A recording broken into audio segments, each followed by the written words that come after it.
आकाश से देवता पुष्पांजलि दे रहे हैं, पुष्पों की वृष्टि कर रहे हैं। अयोध्या वासियों को पूछा गया कि आप लोग बड़े आनंद में हैं। देखिए, जब दशरथ जी के यहाँ कोई संतान का जन्म नहीं हुआ, तभी पूछा गया था कि अयोध्या वासी, आप लोग इतने सुंदर अयोध्या में रहते हो, दशरथ जी अपने पुत्रों से भी अधिक स्नेह देते हुए प्रजाओं का पालन कर रहे हैं, बड़े सौभाग्यशाली है। कोई चाह तो नहीं होगा मन में? बोले नहीं है। क्या? बोले हमारे महाराज के यहाँ कोई संतान नहीं है, अगर एक पुत्र हो जाता तब तो फिर कहना क्या, एक नहीं 4 हो गए। अब अयोध्या वासियों से पूछा गया, अब तो कोई अभिलाषा मन में नहीं है, पुत्र हो गए आपके राजा के यहाँ? बोले नहीं नहीं, अभिलाषा तो और एक है। क्या? बोले अभी तक विवाह नहीं हुआ, एक बार हमारे चक्रवर्ती महाराज के पुत्र श्री राम जी का विवाह हो जाता और हम सब विवाह उत्सव में सम्मिलित हो जाते, नाच लेते, गा लेते, फिर मर जाते, तो भी कोई टेंशन नहीं। अब बस हम विवाह देखना चाहते हैं, यही अभिलाषा है। महाराज ठाकुर जी ने, ब्रह्मा जी ने, विधाता ने वो अभिलाषा भी पूर्ण कर दिया। राम जी के विवाह उत्सव में खूब गाए, खूब नाचे, खूब आनंद लिए।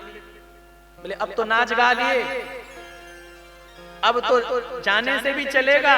अयोध्या वासी बोले बस एक अभिलाषा और। क्या? सबके उर अभिलाष उर कहीं मनाई महेश,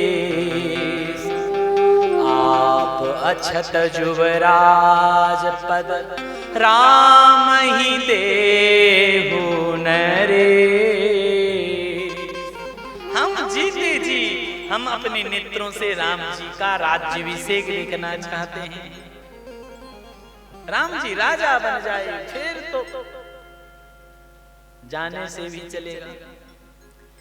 महाराज, लेकिन प्रजा कह नहीं पा रहे हैं दशरथ जी से, कैसे कहीं कि राम जी को राजा बना दो, आप उतर जाओ, ये तो मर्यादा नहीं है। इसीलिए कोई कह नहीं पा रहे, लेकिन सबके मन में ये अभिलाषा है। एक दिन चक्रवर्ती महाराज दशरथ अपने राज सिंहासन में दरबार में बैठे हुए थे और गोस्वामी बड़ा विचित्र प्रसंग वर्णन करते हैं। देखिए, हम जब मंच में आए तो थोड़ा दर्पण देख लिए, भाई तिलक ठीक है कि नहीं, अपने माला ठीक है कि नहीं, तब तो समझ में आता है। लेकिन यहाँ व्यासपीठ पर हम दर्पण देखने लग जाइए तो व्यासपीठ पर बैठे हुए हैं, इतने सब श्रोता उपस्थित हैं और दर्पण देखें कि सब ठीक ठाक है कि नहीं, अटपटा सा लग रहा है ना। दशरथ जी कहाँ मुकुर देख रहे हैं? बोले राय सुभाय मुकुर कर लिन्हा और बदन बिलो की मुकुट समकिन्हा। उनके मुकुट टेढ़ा हो गया था, तो मुकुट को सीधा करने के लिए उन्होंने दर्पण में देखा अपना मुख को और सीधा किया। तो क्या देखा दर्पण में? श्रवण समीप भये सित कैसा, उनके कर्ण के निकट कुछ बाल श्वेत हो गए थे, सफेद पड़ गए थे। मनहु जरठपन अस उपदेशा। हमें तो ऐसा लगता है कि श्री चक्रवर्ती महाराज कोई साधारण दर्पण नहीं। कौन से दर्पण देखे? तोरा मन दर्पण कहला, तोरा मन दर्पण कहला, तोरा मन दर्पण कहला, तोरा मन दर्पण कहला। भले पूरे सारे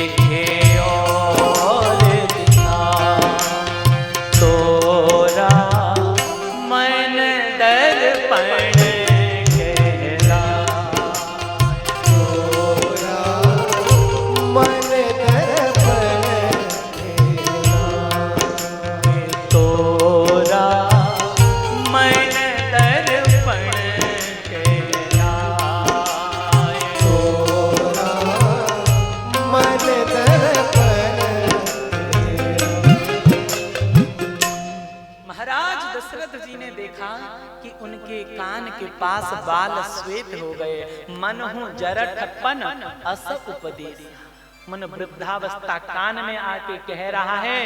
क्या कह रहा है? बोले नृप जुबराज राम कह देहु, हर जीवन जन्म लाहू कीन लेहु। युवराज के पद में राम को अभिषेक कर सिंहासन प्रदान कर जीवन और जन्म का लाभ लीजिए। अब जीवन भगवान के भक्ति में ही बिताइए। चक्रवर्ती महाराज के मन में ये भाव आते ही सबसे पहले गुरु जी के पास गए, वशिष्ठ जी के पास। महाराज वशिष्ठ जी से निवेदन किए, बोले गुरुदेव मेरे मन में ये भाव है कि मैं राम को राज सौंप दूं, आपकी क्या आज्ञा है? मेरी ये अभिलाषा है। गुरुदेव वशिष्ठ बोले राजन राउर नाम जसु सब अभिमत दाता, हर फल अनुगामी महीप मनी, मन अभिलाषु तुम्हार। भाई जिनके ऊपर गुरुदेव वशिष्ठ जैसे सदगुरु की कृपा है, उनके लिए ये सब क्या दुर्लभ है। हे राजन, आपका नाम और यश ही संपूर्ण मनचाही वस्तुओं को देने वाला है। हे राजाओं के मुकुटमणि,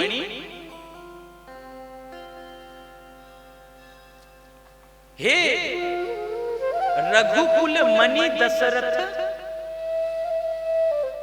देखिए मानस जी में दशरथ जी को मणि कहा गया।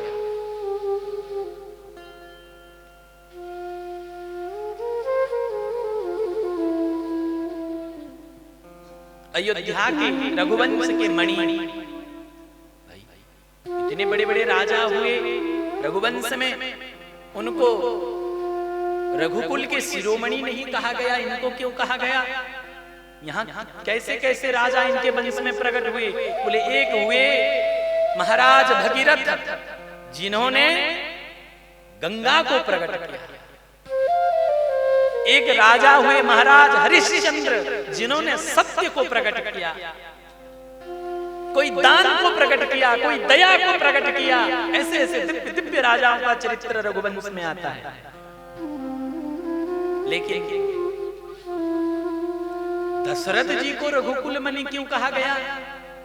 इसीलिए कहा गया क्योंकि कोई गंगा जी को प्रकट किया तो कोई सत्य को, कोई दान को प्रकट किया तो कोई दया को, लेकिन दशरथ जी ने तो साक्षात परमात्मा को प्रकट करा।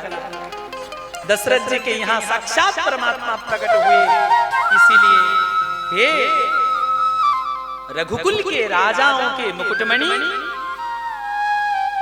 आपके मन की अभिलाषा फल का अनुगमन करती है, अर्थात आपकी इच्छा करने से पहले ही फल उत्पन्न हो जाती है। आपकी अभिलाषा अत्यंत उत्तम है।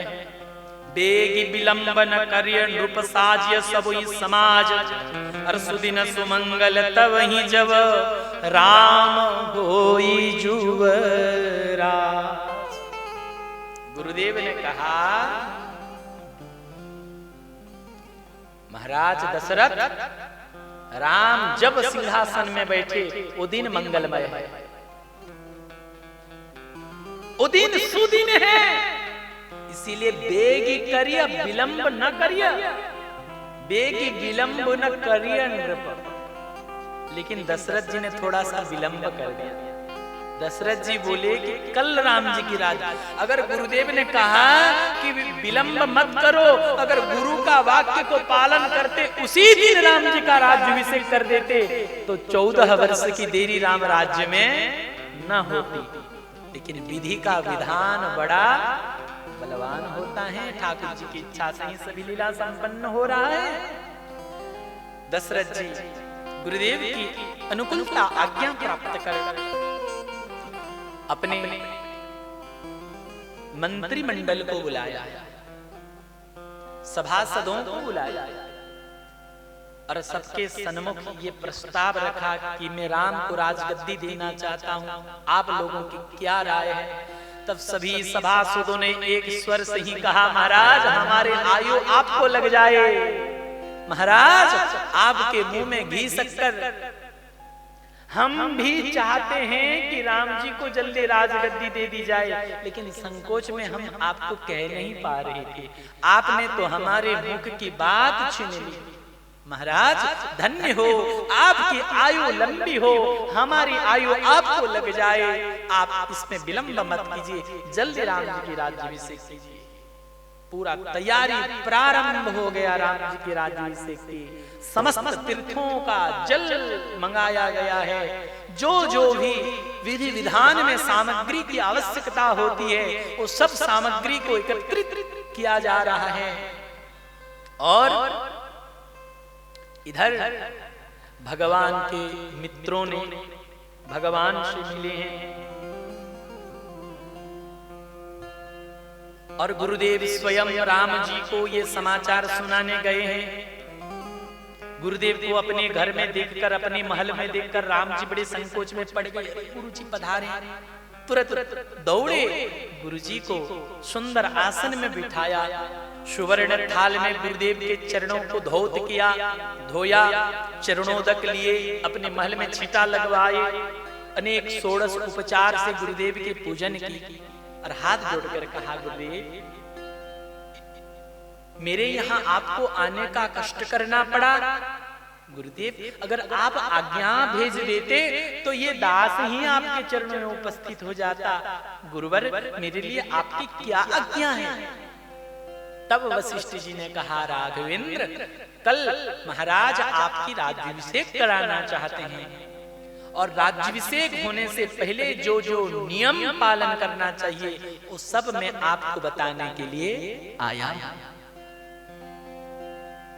आपको आज रात्रि भूमि में शयन करना है, संयम का पालन करना है, भोजन नहीं करना है, जो जो भी राज्याभिषेक के पहले रात्रि में नियम पालन किया जाता है वो सब वशिष्ठ जी ने बताया। राम जी बड़े प्रेम पूर्वक सुने, लेकिन गुरुदेव जब आज्ञा देकर चले गए तो राम जी के मन उदास हो गया। क्यों उदास हो गया?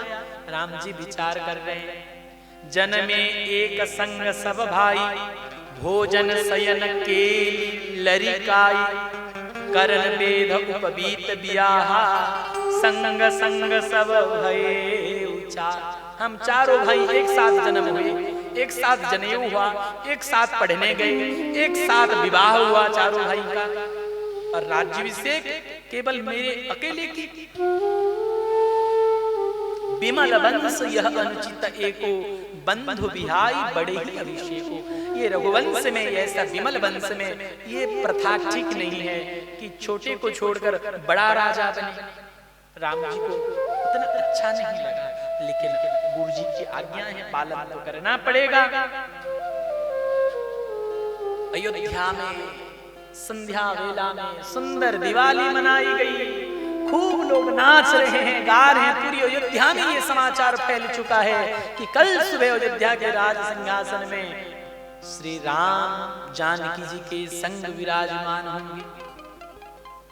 खूब लोग नाच रहे हैं, गा रहे हैं, उत्सव मना रहे हैं, लेकिन अयोध्या के ये आनंद उत्सव स्वर्ग के देवताओं को अच्छा नहीं लग रहा है। कैसे?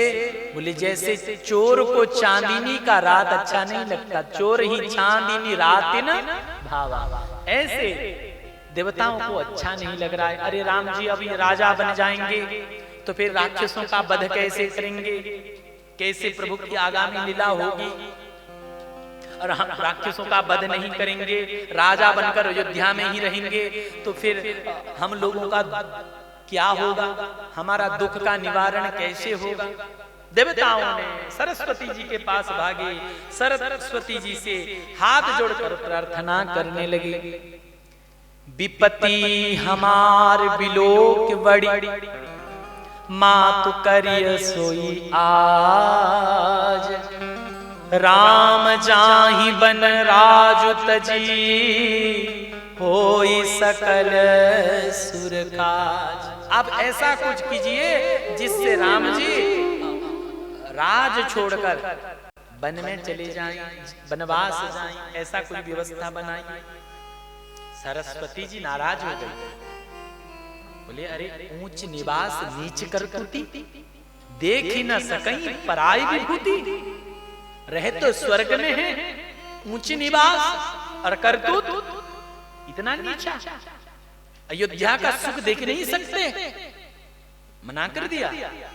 तब देवताओं ने मनाया, चरण पकड़कर मां जगत के कल्याण के लिए आप ये कार्य अवश्य कीजिए, क्योंकि इसी में ही जगत का कल्याण है और भगवान केवल राजा बनने के लिए नहीं आए हैं, राक्षसों का वध करना है, अनेक प्रेमियों को सुख देना है। इसीलिए आप ऐसा कुछ कीजिए जिससे राम जी बन जाएं। सरस्वती जी ध्यान कर मन में देखी कि प्रभु का ही ऐसी इच्छा है, प्रभु की ऐसी ही लीला होने वाला है, इसीलिए अयोध्या में आई है सरस्वती जी। विचार कर रही है कि किसकी बुद्धि को बिगाड़ूं, लेकिन सरस्वती जी देखिए कि जो अयोध्या का अन्न खाया है, जो सरयू का जल पिया है, उसका बुद्धि बिगाड़ना इतना सहज नहीं है। तब सरस्वती जी की दृष्टि पड़ी मंथरा के ऊपर। ये मंथरा कौन थी? नाम मंथरा मंदमती, बड़ी मंदबुद्धि वाली, चेरी कैकेयी केरी, अजस पटारी ताहि करी, गई गिरामती फेर।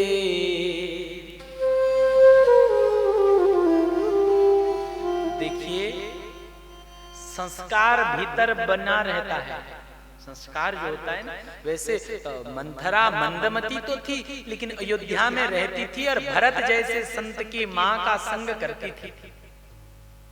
भाई अयोध्या के राजमहल में पुराण सत्संग भी होता है, गुरुदेव वशिष्ठ सत्संग सुनाते, सब सुनते हैं। कैकेयी जब सुनती हैं तो कैकेयी जी के संग मंथरा भी सुनती होगी कि नहीं सुनती होगी? जरूर सुनती होगी। लेकिन ये स्वभाव बड़ा विचित्र है महाराज। जब बहुत दिन तक व्यक्ति सत्संग नहीं करता तो उसका स्वभाव सुधरना संभव नहीं है। जब बहुकाल करिय सत्संगा, इसीलिए दीर्घ काल तक सत्संग करना और सुनना चाहिए। दीर्घ काल नहीं, हरदम। मेरा मानना तो यह है कि हर दम ऐसा कोई दिन न बीते जब हम सत्संग न सुने, सत्संग न करें, सत्संग की चर्चा न करें।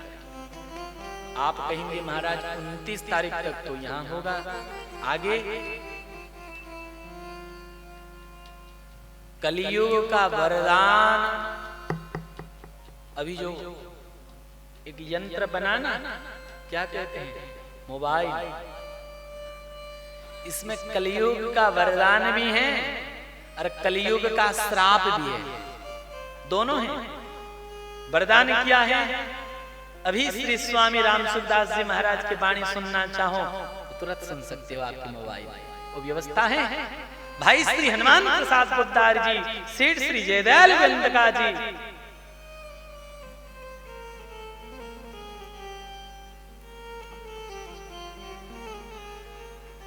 महाभाव निमग्न पूज्य श्री राधा बाबा, पूज्य श्री डोंगरे बापू, इनकी मुख्य की वाणी आप सुनना चाहो तो अभी सुन सकते हो।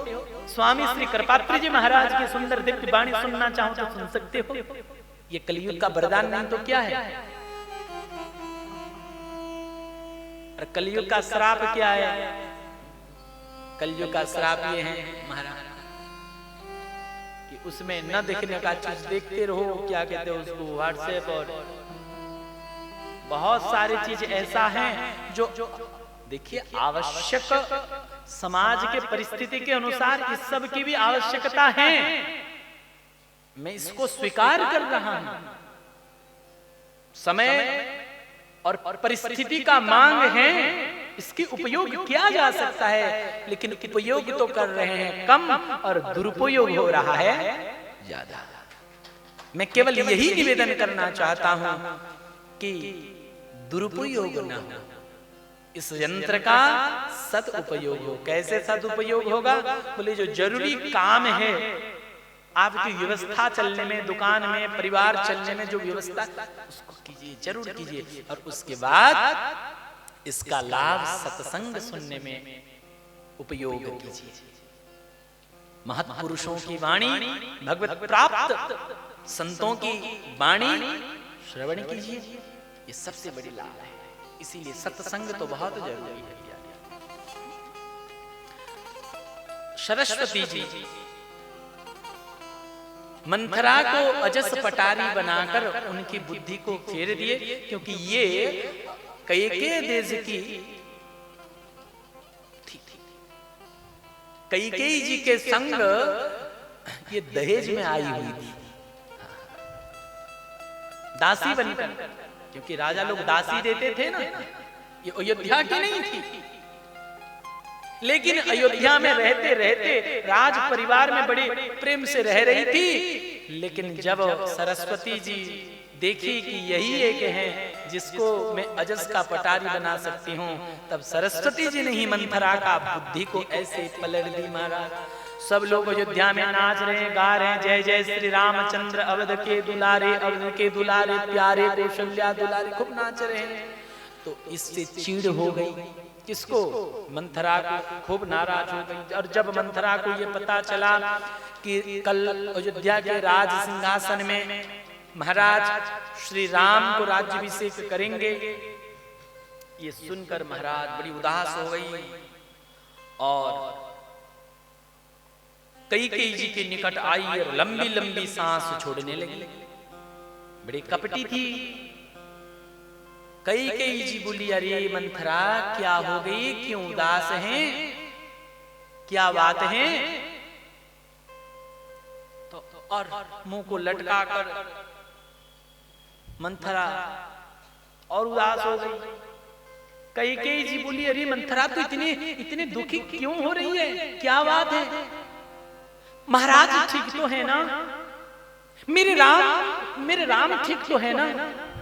मंथरा बोली, कैकेयी राम के अलावा और अयोध्या में कौन ठीक है? राम ही कुशल है। अरे तुम्हारा पुत्र विदेश में है, तुम्हें कोई चिंता नहीं है, बस तुम्हें नींद प्रिय है। नींद बहुत प्रिय सेज तुराई, और लखहु न भूप कपट चतुराई।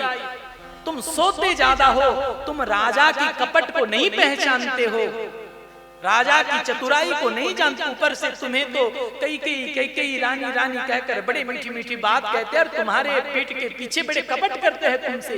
इतना सुनते ही कैकेयी जी ने एक तमाचा लगा, दूर जाकर के घर फोड़ी और एक बार मेरे सौभाग्य की निंदा की तो तेरे मुंह से जीभ उखाड़ लूंगी। पापिनी, दुष्टा, कुटिला, शर्म नहीं आती मेरे सामने मेरे सौभाग्य की निंदा कर रही है। अब रोने लग गई। अब जब रोने लग गई तो कैकेयी जी के हृदय में दया आ गई। कैकेयी जी हंसते हुए बोले, अरे ये तो ऐसे ही है, छोड़ो इसको। फिर उसको समझाने लगी। बोले, प्रियवादिनी सिख दिन हो तो सपने हो तो पर कोप न मोही। अरे प्रियवादिनी, अब देखिए, जीवन में अगर कुसंग मिला तो प्रश्रय नहीं देना चाहिए। दुष्ट का संग मिला तो प्रश्रय नहीं देना चाहिए। कैकेयी जी ने थोड़ा सा प्रश्रय दे दिया। बोले, हे प्रियवादिनी, अरे मैं तुमको कोप नहीं कर रही हूं, लेकिन तू ये क्या कह रही है? तब मंथरा बोली, रानी अब मैं क्या कहूं, कहने से तो तुम जीभ उखाड़ लोगे, तो फिर कहूं तो क्या कहूं? मंथरा बोली कि मैं कुछ नहीं कह सकती। तब समझाया कैकेयी जी ने, बोले क्या कहना चाहती हो वो तो बताओ। बोले तुम्हें पता है क्या? बोले कल राम का राज्याभिषेक होने वाला है। तब इतना सुनकर तो कैकेयी जी इतने आनंदित हो गई, नाचने लगी। बोले अरे मंथरा, उपहार ले, इतना कहकर अपने गले से रत्नों का हार निकाल कर देने लगी। मंथरा बोली रानी कैकेयी इतना खुश मत हो, एक बार विचार करो। साची और झूठ बनाकर कहने लगी। बोले राम का राज्याभिषेक होने की तैयारी एक पख से चल रही है, अर्थात 14 रात से तैयारी चल रही है। तुमको बताया गया, यद्यपि ये झूठ थी, तुम्हें बताया गया।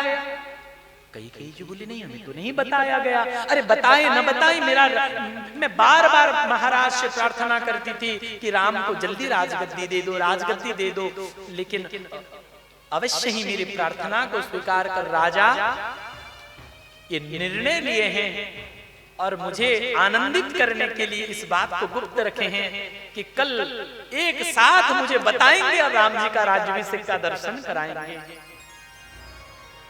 मंथरा बोली ऐसी बात नहीं है रानी, तुम जितनी भोली हो सबको ऐसे भोले ही समझते हो। झगड़ा लगाने वाले यही कहते हैं,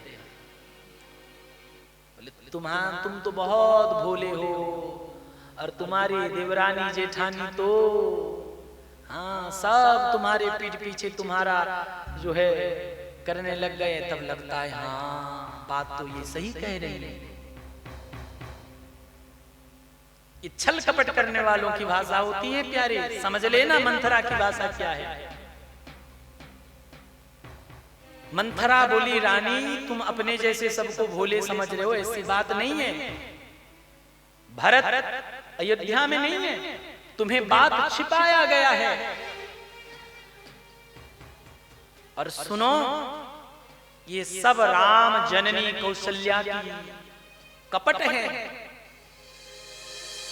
कौशल्या जानती है कि राजा तुमको ज्यादा प्रेम करते हैं, इसीलिए वो तुम्हारे पीठ पीछे राजा को मनाकर फुसलाकर अयोध्या का राजगद्दी राम को देना चाहते हैं। और जब राम को राजगद्दी मिल जाएगा तो तुम्हारा पुत्र भरत को दास बनना पड़ेगा और तुमको दासी बनना पड़ेगा। कैकेयी जी बोली कि मैं तो राजकुमारी हूं, राजरानी हूं, मैं दासी कैसे बनूंगी? बोले बस यही बात है। और अनेक सौतों की बात सुनाने लगी। कद्रु विनीत ही दिन दुख और तुम ही कौशला दे, भरत बंदी गृह से यहीं लखनु राम के ने। तुम्हारा पुत्र भरत को बंदी गृह में रख देंगे, लक्ष्मण राम के निकट रहेगा। और जैसे कद्रु वनिता को दुख दिए इसी प्रकार कौशल्या भी तुम्हें दुख देगी। इतना सुनकर तो अब श्री कैकेयी अम्बा डरने लगी। बोले मंथरा अब मैं क्या करूं? मैं तो किसी का अमंगल नहीं चाहती, लेकिन अगर ऐसा हो मेरे साथ तो मैं क्या करूं?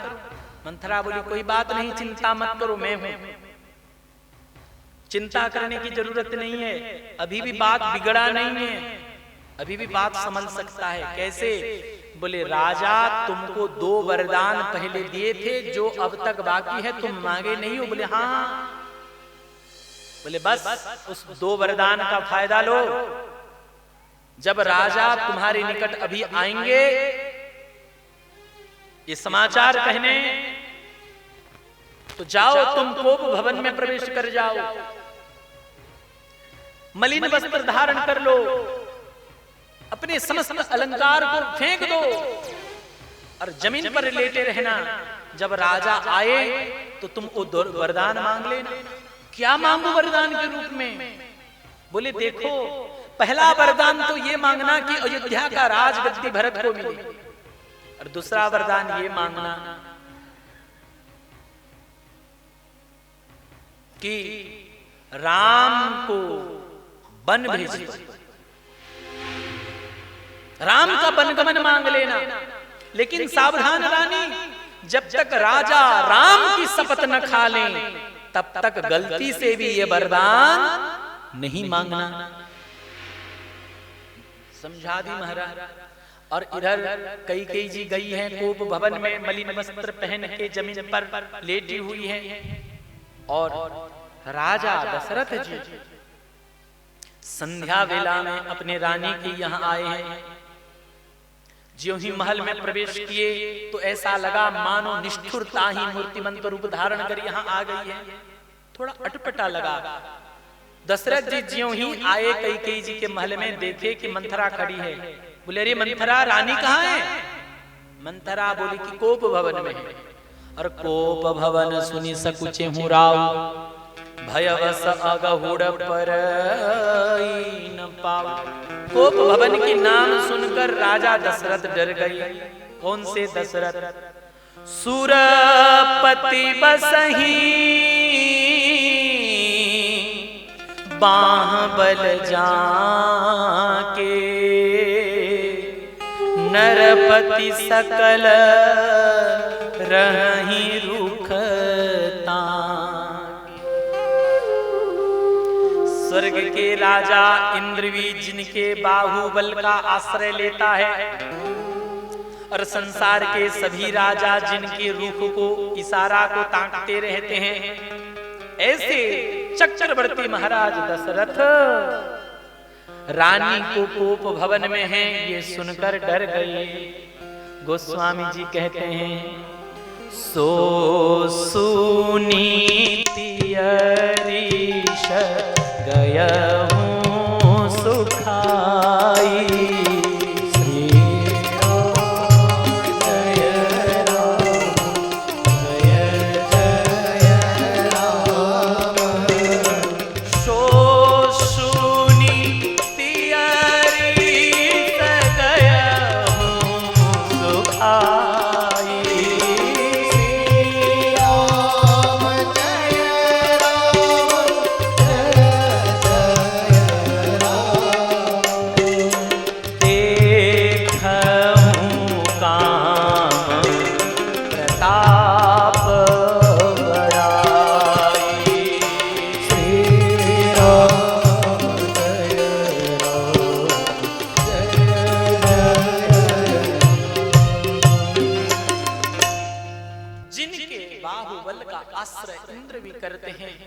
जिनके पराक्रम इतना है कि स्वर्ग जाने पर इंद्र अपना आधा सिंहासन इनको प्रदान कर देते हैं, जिनके इशारा को ताकते रहते हैं पृथ्वी भर के राजा महाराज, ऐसे पराक्रमी दशरथ जी भी अपने पत्नी की क्रोध को सुनकर डर गए। गोस्वामी जी कहते हैं, देखो काम प्रताप बड़ा, धन्य है कामदेव की प्रभाव। आए हैं दशरथ जी, और जब देखते हैं मलिन वस्त्र धारण कर नीचे धरती पर लेटी हुई हैं कई, तब बार बार कहराओ सुमुखी सुलोचन पिक वचन। हे सुमुखी, हे सुलोचनी, हे पिक बयनी मना रहे हैं, कारण मोहि सुनाओ।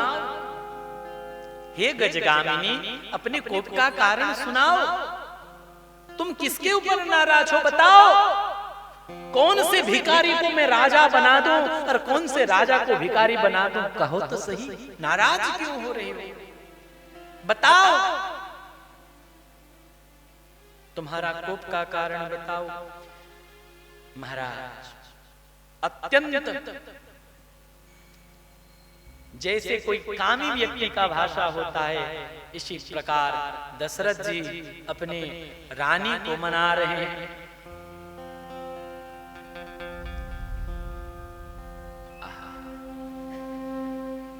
कुछ बोले नहीं रही है, लंबी लंबी श्वास।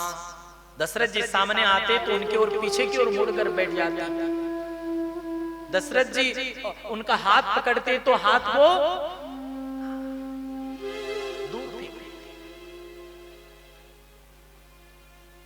अब दशरथ जी बोले, रानी मैं आपको राम राज्याभिषेक का संवाद सुनाने के लिए आया था और आप क्रोधित हैं। आप नित्य कहती थी ना कि राम को राजा बनाओ, राम को राजा बनाओ। कल राम राजा बनने वाला, आप प्रसन्न होइए। और अगर आपको कुछ चाहिए तो आप कहिए, क्या करो? आप जो मांगना है मांगो। कैकेयी जी बोली कि महाराज बस करो, आप मांगो मांगो हे कहीं पिया, कबहू न ले न देव। रोज आप कहे तो मांग लो मांग लो, आज तक आपने हमको कुछ दिया? दशरथ जी बोली कि हे रानी, आपने ऐसा क्या मांगा जो हम नहीं दिया? आपने तो कभी कुछ मांगा ही नहीं। हे देवी, आप निसंकोच कहिए आपको क्या चाहिए, आप जो कहेंगे मैं देने के लिए तैयार। कैकेयी बोली पहले आप राम का शपथ खाकर कहिए, मैं जो मांगूंगी आप देंगे। दशरथ जी बोले कि रघुकुल रीत सदा चली आई, प्राण जाई पर वचन न जाई, क्योंकि नहीं असत्य समपातक पुंजा, गिरि सम हो इक कोटिक गुंजा। असत्य के समान पाप संसार में कुछ भी नहीं है। इसीलिए देवी ये रघुकुल की रीति है, प्राण देते हैं रघुकुल, रघुवंशी प्राण दे सकते हैं, लेकिन अपने वचनों का त्याग नहीं करते। अगर आपको तब भी संदेह है तो मैं मेरे प्राण प्यारा राम का सुगंध खाकर कहता हूं, आप जो मांगोगे मैं वो दूंगा।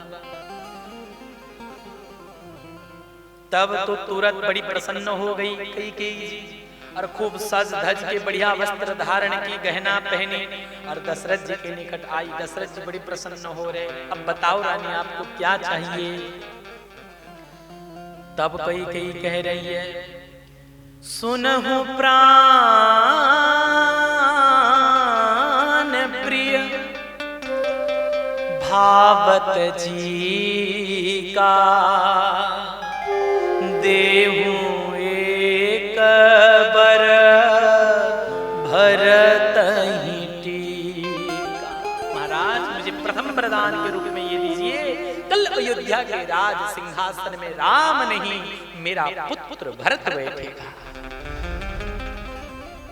दशरथ जी बोले कोई बात नहीं, मन में विचार किए, मेरा राम चाहता भी नहीं है कि मैं राजा बनूं, ठीक है दे देंगे, भरत को राज दे देंगे। और मैं थोड़े राम और भरत में भेद करता हूं, मैं तो ये रघुकुल की रीति को देखकर बड़े पुत्र को राज दे रहा था। अब दूसरा वर क्या चाहिए आपको? तब मांगहूं तू सरवर कर जोरी। मंथरा तो ये सिखाई थी कि राम को वन भेज देना, भरत को राजगद्दी और राम को वनवास। ये 14 वर्ष वाला बात मंथरा नहीं बताई थी, लेकिन कैकेयी जी इसीलिए 14 वर्ष की बात करी क्योंकि मंथरा बताई कि 14 रात हो गया राम के राज्याभिषेक होने की खुशी मना रहे हैं अयोध्या वासी, और तुमको पता नहीं। एक पक्ष हो गया, आज 15वें दिन है, 14 रात बीत चुका है आनंद में। बोले मुझे बिना बताए राम राज्याभिषेक की खुशी मनाए हैं अयोध्या वासी 14 रात। तो इसीलिए मांगहूं दूसर बर कर जोरी, और पुरबहु नाथ मनोरथ मोरी। क्या मनोरथ है? बोले तापस वेश विसेखी उदासी, अरे 14 बरस राम बनवास। 14 वर्ष के लिए तपस्वियों का जैसा वेश धारण कर, उदासीन व्रतों का पालन कर राम वन में रहेगा, मुझे ये वरदान दीजिए। इतना सुनते ही महाराज दशरथ जी के हृदय सूख गया। राजा सहम गए, कुछ कहते न बना, मानो बाज वन में बटेर कर झपटा ले गए, झपट गए। दशरथ जी को तो पहले ये लगा कि कई हमसे विनोद कर रहे हैं, मजाक कर रहे हैं, हंसी कर रहे हैं। बोले रानी सत्य को क्या आप ये वरदान चाहते हो? बोले हाँ महाराज, मैं ये वरदान चाहती हूँ। अब तो माथे हाथ मुदे दो लोचन, तनु धरी सोच लाग जन सोचन, मोर मनोरथ सुरत रुफुला, और फरनी करे जिमी हते सब। मेरे मनोरथ रूपी कल्प वृक्ष पर फूल लग चुका था, लेकिन फलते समय ही कई ने हथिनी की तरह उस मनोरथ रूपी कल्प वृक्ष को जड़ से उखाड़ कर नष्ट कर डाला। अरे कबने अवसर का गए हूं नारी विश्वास, जोग सिद्ध फल समय जिमी जति ही अविद्या। क्या हो गया? ये मैं कई को विश्वास क्यों किया? दशरथ जी पछता कर विकल होकर रोने लगे। कई बोली महाराज आप इतना दुखी क्यों हो रहे हैं, क्यों रो रहे हैं? क्या भरत आपका पुत्र नहीं है? क्या आप भरत को प्रेम नहीं करते? दशरथ जी बोले रानी मैं भरत को राजा बनाने के लिए तैयार हूं, लेकिन तुमने जो दूसरा वर मांगा राम को वन भेजने की, वो लौटा दो। मेरा राम नहीं चाहता कि मैं राजा बनूं। वो तो अधिक प्रसन्न होगा अगर भरत राजा बनेगा तो। रानी तुम ये दूसरा वर लौटा लो। मैं सत्य कह रहा हूं, राम की शपथ खाकर कह रहा हूं, मुझे राम जननी कौशल्या ने कुछ नहीं सिखाया। हे प्रिया, ये तुम हाशि और ये क्रोध को परित्याग कर विवेक से मांगो। दूसरा वर के रूप में तुम मेरे प्राण मांगोगे तो देने के लिए तैयार हो, लेकिन राम को वन मत भेजो। कई जी बोली महाराज आप चालबाजियों के जैसे बात मत कीजिए। आप क्या सोच रहे थे? रोज कहते थे मांग बर मांग बर मांग। क्या आप सोचे थे कि मैं चना चबेना मांगूंगा आपसे? महाराज कान खोलकर सुन लीजिए, कल सुबह या तो राम उदासीन व्रत धारण कर तपस्वी जैसे वेश बनाकर अयोध्या के राजमहल से निकलेगा,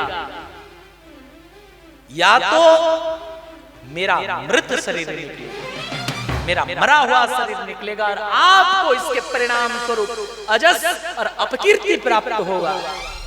इतना सुनकर श्री दशरथ जी बहुत पछताने लगे, बहुत रोने लगे, कहने लगे रानी तुझे कलंक और मुझे पछतावा के अलावा इससे कुछ नहीं मिलेगा। रानी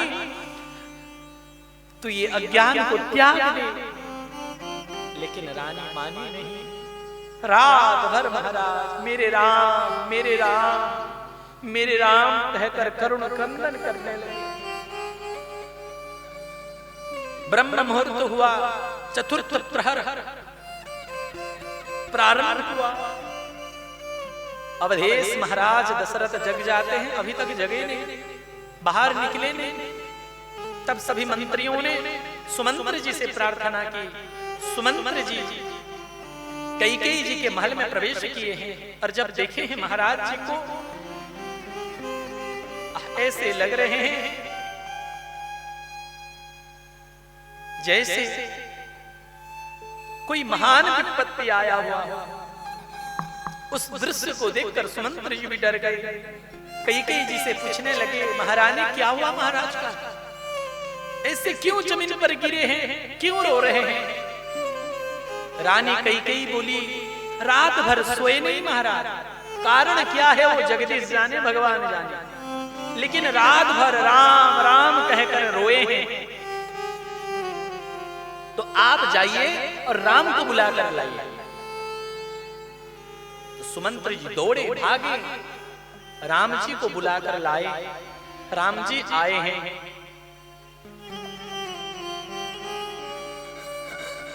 और राम जी को आते देखकर दशरथ जी महाराज तो मूर्छित हो गए। भगवान अत्यंत विकल हो गए। मां से पूछने लगे, मां पूज्य पिताजी का ये हाल क्यों है? पिताजी इतने दुखी और उदास क्यों है? मां मुझे बताओ, शीघ्र बताओ। तब कैकेयी ने सब बात बता दी कि मैं 2 वरदान मांगी हूं महाराज से। प्रथम वरदान के रूप में अयोध्या का राजगद्दी भरत को मिले, और दूसरा वरदान के रूप में तुम 14 वर्ष के लिए उदासीन व्रत धारण कर तपस्वी का वेश बनाकर बन जाओ। इतना सुनते ही प्रभु प्रसन्न हो गए और हाथ जोड़कर कहने लगे, सुनो जननी सोई सुत बड़ भागी। राम जय राम जय जय राम। सुनो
वचनों का अनुरागी होता है, पिता माता के वचनों का पालन करने वाला, वो पुत्र बड़े बड़े भागी।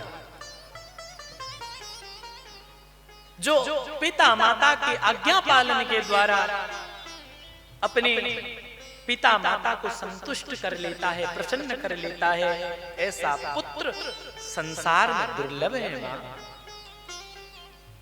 और मुझे आपके संग पिताजी की आज्ञा का पालन करने का सौभाग्य मिलेगा। इससे बड़ा लाभ क्या है? और सबसे बड़ा लाभ तो, सबसे बड़ी खुशी तो मुझे इस बात की है, भरत प्राण प्रिय पावहि राजू। भरत प्राण प्रिय पावहि राजू। भरत प्राण प्रिय पावहि राजू। भरत प्राण प्रिय पावहि राजू। विधि सब विधि मोहि सन्मुख राजू। विधि सब विधि मोहि सन्मुख राजू।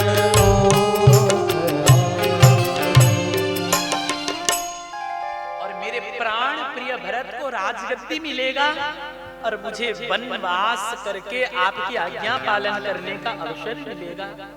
विधाता तो आज सब प्रकार से मेरे सन्मुख हैं, और ऐसे परिस्थिति में अगर मैं बन न जाऊं तो समाज में मूढ़ों में मैं प्रथम गिना जाऊंगा। हाँ, इतनी छोटी सी बात के लिए पूज्य पिताजी इतना दुखी हो रहे हैं। पिताजी के पास गए हैं।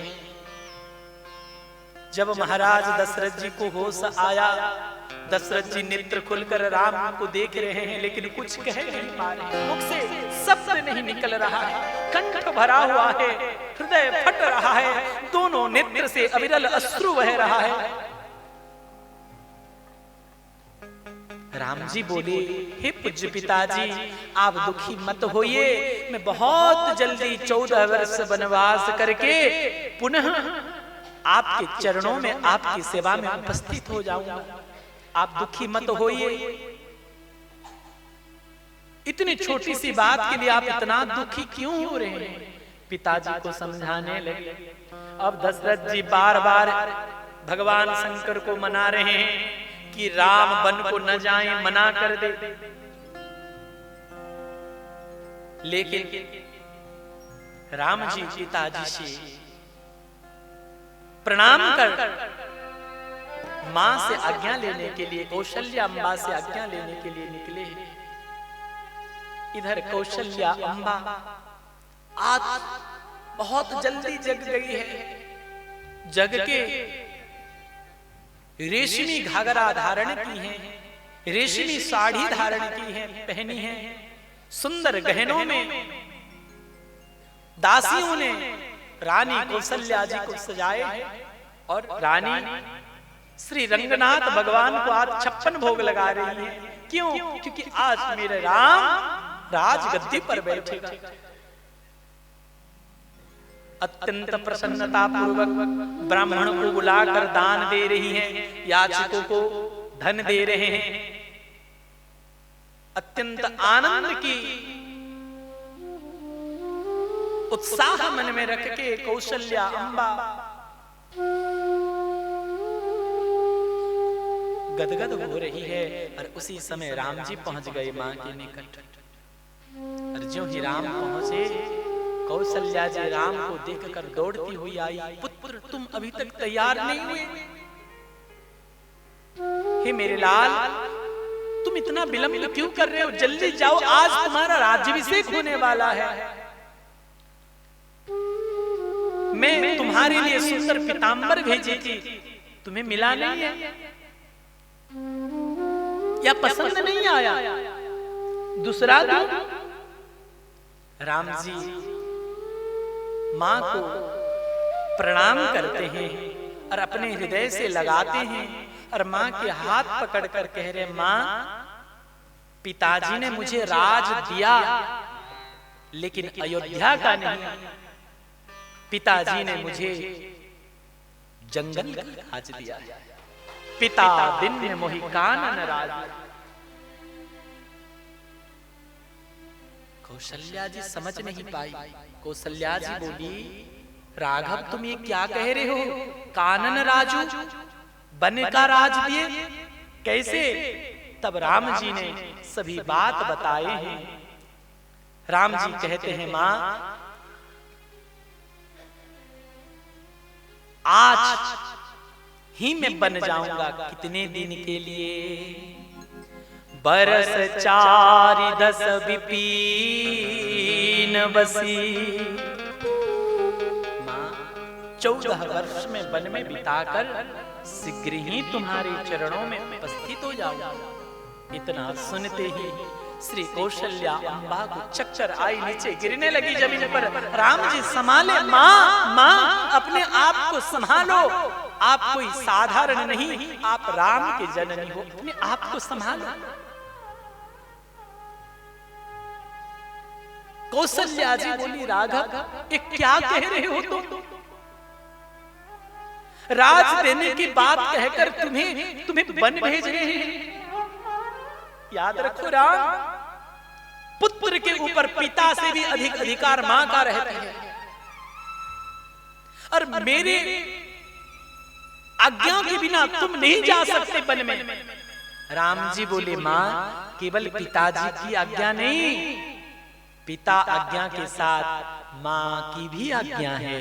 कई माँ की आज्ञा है कि मैं बन जाऊं। और सभी बात सुनाए। इतना सुनते ही अब तो चुप हो गए। कौशल्या अम्बा, उनके दोनों नेत्र से अविरल अश्रु बहने लगा। राम को अपने हृदय से लगाकर कहने लगे, बेटा अगर केवल तुम्हारे पिता तुम्हें वन भेजते तो मैं रोक लेती, लेकिन पिता के साथ अगर माँ की भी आज्ञा है तो मैं रोक नहीं पाऊंगा। बेटा तो कानन सत अवध समाना, अगर पिता माता दोनों की आज्ञा है कि तुम बन जाओ तो तुम्हारे लिए बन ही अयोध्या बन जाएगा। बनदेव ही तुम्हारे पिता और बनदेवी ही तुम्हारे माता, और बन के जो खग मृग पशु पक्षी हैं वो तुम्हारे दास दासी बनेंगे। लेकिन हे राम, बड़े भागी बन अवध भागी,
अयोध्या को छोड़कर तुम बन जाओगे। कृपया बच्चों को संभालना। कृपया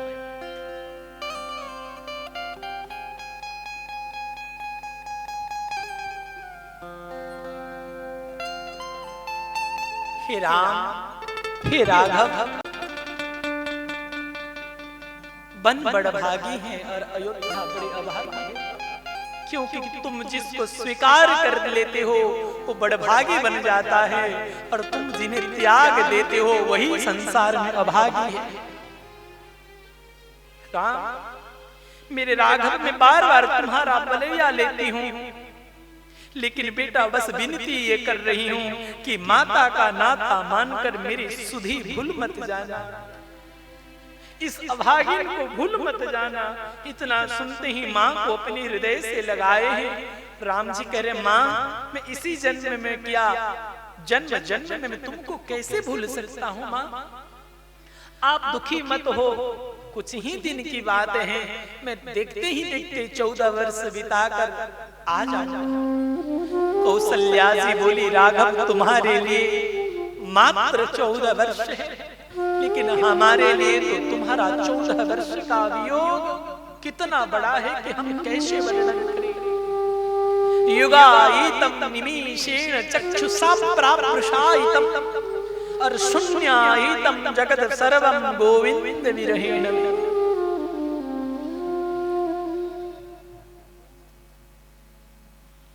इसी समय समाचार प्राप्त कर जनक नंदिनी जानकी श्री सियाजू भागते हुए आए। दोनों माता पुत्र संवाद कर रहे थे, तब जानकी जी आई। कुछ कह नहीं पा रही है, अपने पैर की नाखूनों से धरती को खोदती हुई नीचे की ओर मुख करके खड़ी हो गई। राम जी बोले, हे मैथिली, हे जानकी, मैं वन को जा रहा हूं, आप जितने दिन मन लगे अयोध्या में रहना, जितने दिन मन लगे मिथिला में रहना, यहाँ आपकी किसी प्रकार के कष्ट नहीं होगा। और हे जानकी, आप माँ को संभालोगे? मेरे वियोग में माँ दुखी हो रही है, देखो माँ को आपको संभालना है। जानकी जी हाथ जोड़कर कहने लगी, प्रभु क्या शरीर के प्राण के बिना शरीर कोई काम कर सकता है? जैसे प्राण के बिना शरीर व्यर्थ है, जैसे जल के बिना नदी व्यर्थ है, ऐसे ही प्रभु आपके बिना मैं व्यर्थ हूं। तैसे नाथ पुरुष बिन नारी, हे प्राणनाथ, आपके बिना तो भोग भी मुझे रोग के समान प्रतीत होंगे, ये संसार मुझे यम यातना के समान प्रतीत होंगे। ये राजमहल के राजभोग जब मैं अपने मुख में रखूंगी तो मुझे अंगार जैसे कष्ट देंगे, ताप देंगे। प्रभु मैं आपके बिना नहीं जी सकती। प्रभु मैं सत्य कह रही हूं, अगर आप मुझे छोड़कर अकेले वन में जाएं तो 14 वर्ष बाद आप ये जानकी का मुख नहीं देख पाएंगे।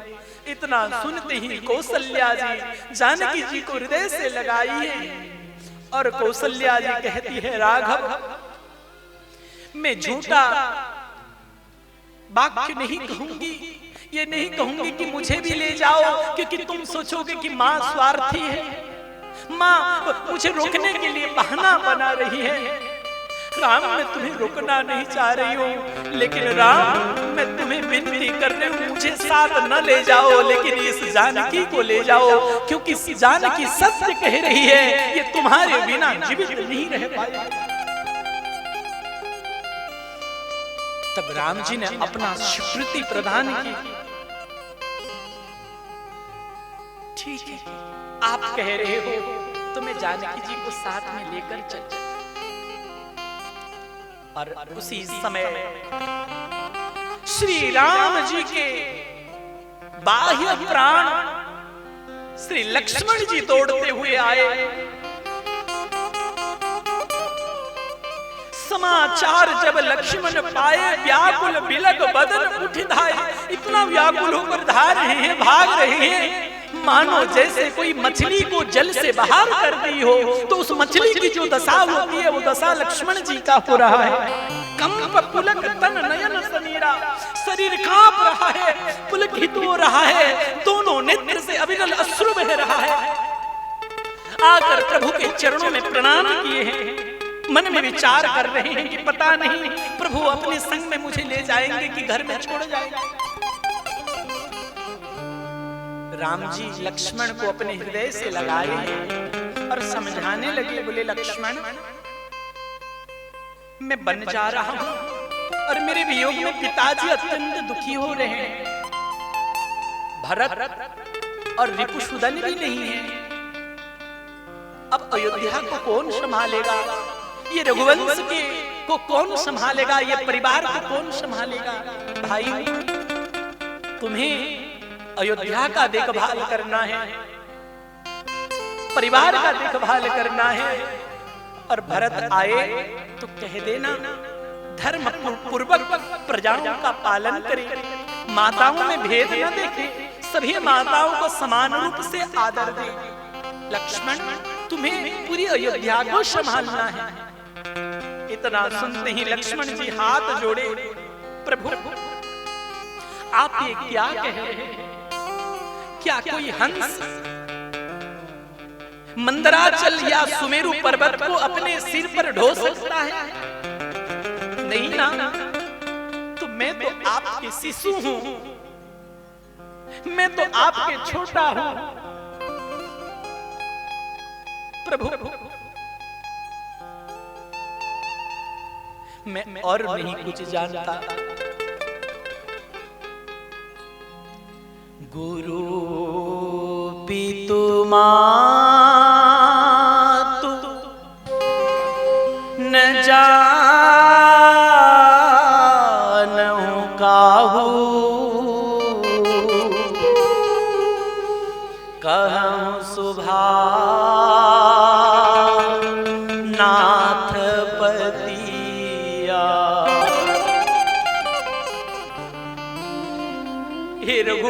न कोई गुरु को जानता हूँ, न कोई पिता को जानता हूँ, न कोई माँ को जानता हूँ।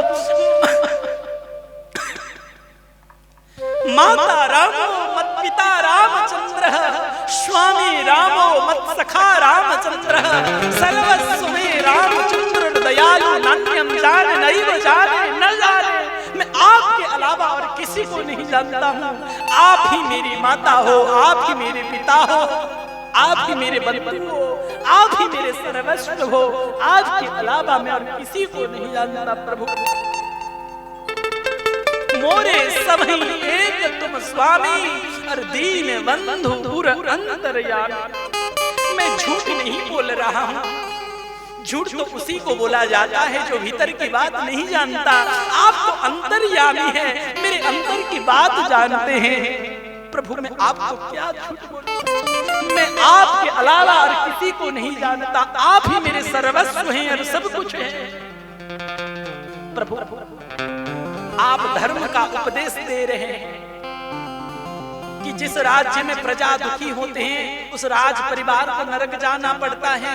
ये लक्ष्मण तुम्हारा धर्म है, पिता माता को सुख दो, राज्य संभालो, प्रजा संभालो, परिवार संभालो। आप ये धर्म का उपदेश दे रहे हो। धर्म का उपदेश उसे देना चाहिए जो कीर्ति चाहता है, जो ऐश्वर्य चाहता है, या जो सदगति चाहता है, उसे आप धर्म का उपदेश दे सकते हैं। लेकिन ना मुझे कीर्ति चाहिए, ना मुझे कोई ऐश्वर्य संपत्ति चाहिए, ना मुझे कोई सदगति चाहिए। मुझे तो आप चाहिए प्रभु, मुझे आप चाहिए। मुझे आपके अलावा और कुछ भी नहीं चाहिए। राम जी बहुत समझाए, बहुत मनाए कि लक्ष्मण तुम मेरे साथ मत जाओ। तब लक्ष्मण जी हाथ जोड़कर कहा, लक्ष्मण जी ने कि प्रभु आप स्वामी हैं और मैं आपके एक तुच्छ सेवक हूं। सेवक जबरदस्ती अपने स्वामी की सेवा नहीं कर सकता। जब स्वामी की आज्ञा न हो तो सेवक स्वामी की सेवा नहीं कर सकता।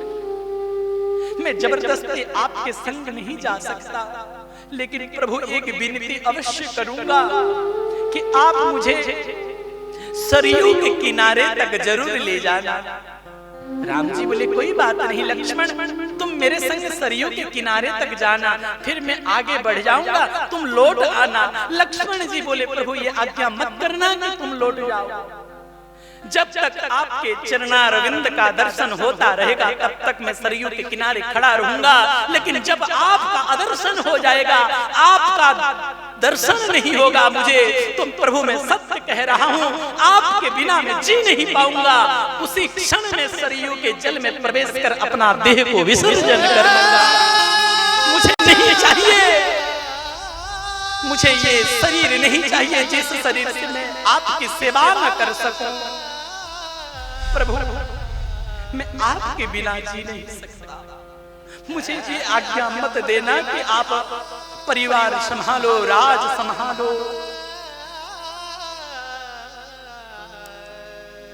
राम जी डर गए, मेरा लक्ष्मण कोई अनर्थ न कर दे। लक्ष्मण को खींचकर अपने हृदय से लगाए। बोले बावड़ा तू ऐसा क्यों सोच रहा है? माता की ओर देखे तब कौशल्या जी ने इशारे से कहा कि राम ये तुम्हारा दीवाना तुम्हारे बिना नहीं जी सकता, तुम इसे भी लो साथ। तब लक्ष्मण जी को हृदय से लगाकर कहा अनुज ठीक है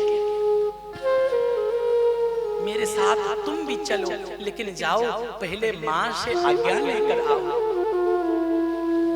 लक्ष्मण जी मां सुमित्रा के निकट आए हैं, मन में डर है मां क्या कहेगी पता नहीं। लेकिन यूं ही सुमित्रा मां के पास आए और सारे बात बताए कि प्रभु बन जा रहे हैं, क्या क्या हुआ सब समाचार बताए। ये सुनते ही सुमित्रा जी राम जी का वनगमन सुनकर तो बहुत दुखी हो गई, लेकिन लक्ष्मण जी को सर्वप्रथम वाक्य बोली, तात तुम्हारा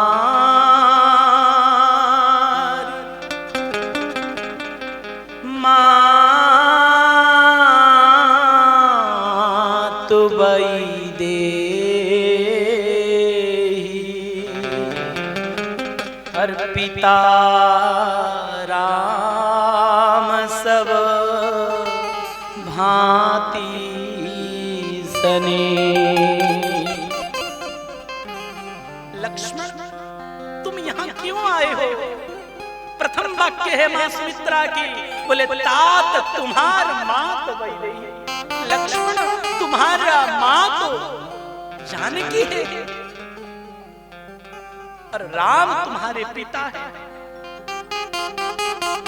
लक्ष्मण एक बात कान खोलकर सुन लो, तुम्हारे लिए वो अयोध्या है जहां श्री राम हो, अवध तहां जहां राम निवास हो, तहां ही दिवस जहां भानु प्रकाश हो, जहां सूर्य हो वो दिन है, जहां राम हो वो अयोध्या है, वो अयोध्या है, वो अवध है।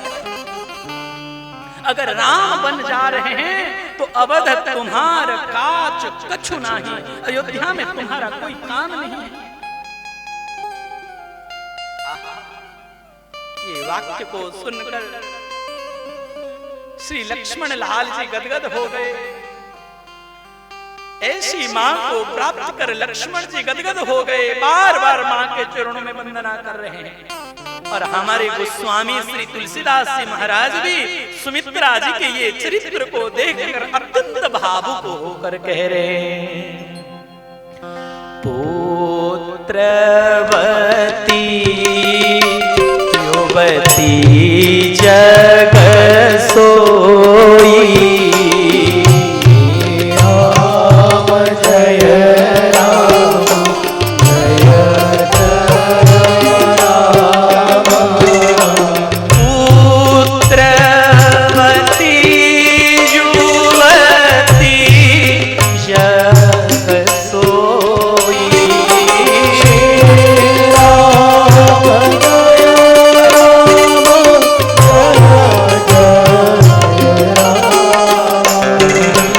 रघुपति भगत जासु सुत होई,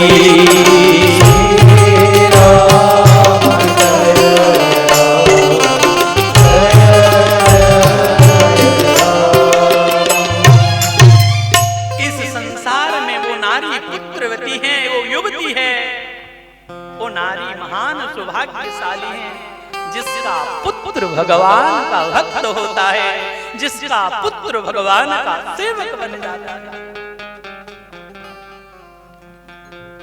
साधु समाज में 3 माताओं को विशेष मान्यता दी गई।